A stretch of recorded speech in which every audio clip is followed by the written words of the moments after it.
Welcome to Suji's cooking channel. இன்னைக்கு நம்ம சேனல்ல இஞ்சி குழம்பு எப்படி பண்ணலான்றத பார்க்கலாம் வாங்க. அதுக்கு இப்போ ஒரு பெரிய வெங்காயம் ஒன்று பெருசு பெருசா கட் பண்ணி எடுத்து வச்சிருக்கேன். ஒரு மீடியம் சைஸ் தக்காளி எடுத்து அதையும் இந்த மாதிரி பெரிய துண்டா கட் பண்ணி வச்சிருக்கேன். ஒரு கொத்து கருவேப்பிலை எடுத்துக்கோங்க. இந்த அளவுக்கு ஒரு துண்டு இஞ்சி எடுத்தா போதும். கொஞ்சமா தேங்காய் துருவல் எடுத்து வச்சிருக்கேன். ஒரு சின்ன நெல்லிக்காய் அளவுக்கு புளி கரைச்சி வச்சிருக்கேன். இந்த ஒரு துண்டு இஞ்சி போட்டு இந்த குழம்பு நீங்க பண்ணாலே தாராளமா ஒரு 5ல இருந்து 7 பேர் வரைக்கும் சாப்பிட்ற அளவுக்கு இருக்குங்க. ரொம்ப மணமா இருக்கும் இந்த இஞ்சி குழம்பு. வாங்க எப்படி செய்யறதுன்னு காமிக்கிறேன்.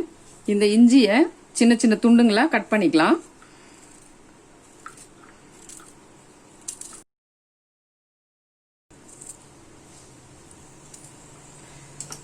இந்த மாதிரி ஓரளவுக்கு சின்ன சின்ன பீஸா கட் பண்ணி எடுத்துக்கோங்க. ஒரு பேன் வச்சுட்டு ஒரு 2 ஸ்பூன் அளவுக்கு ஆயில் விட்டுக்கலாம். ஆயில் சூடானதும் இந்த இஞ்சியை ஃபர்ஸ்ட் சேர்த்துடலாம். இந்த ஆயில்லயே இந்த இஞ்சி நல்லா பிரவுன் கலரா வர அளவுக்கு வதங்கணும். இஞ்சி இந்த அளவுக்கு பொரிஞ்சிருச்சு. இப்போ இந்த வெங்காயத்தை இதுல ஆட் பண்ணிடலாம்.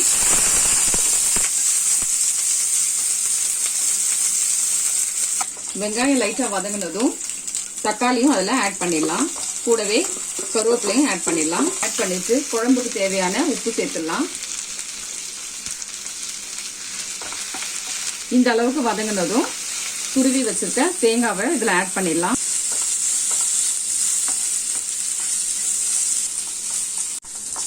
இந்த அளவுக்கு வதங்கினதும் ஒரு ஸ்பூன் அளவுக்கு மிளகாய், 3/4 ஸ்பூன் அளவுக்கு மல்லித்தூள், கொஞ்சமா மஞ்சள் ஆட் பண்ணிக்கலாம். சேர்த்துட்டு நல்லா கலந்து விட்டுருங்க.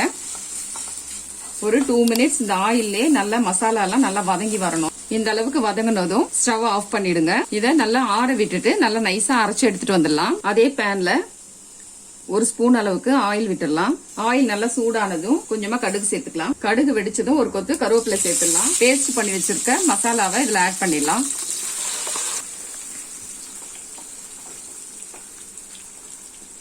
கரைச்சு வச்சிருக்க புளியையும் இதுல ஆட் பண்ணிடுங்க. ஒரு டம்ளர் அளவுக்கு தண்ணி சேர்த்து ஒரு 10 நிமிஷம் மூடி போட்டு கொதிக்க விட்டுடலாங்க.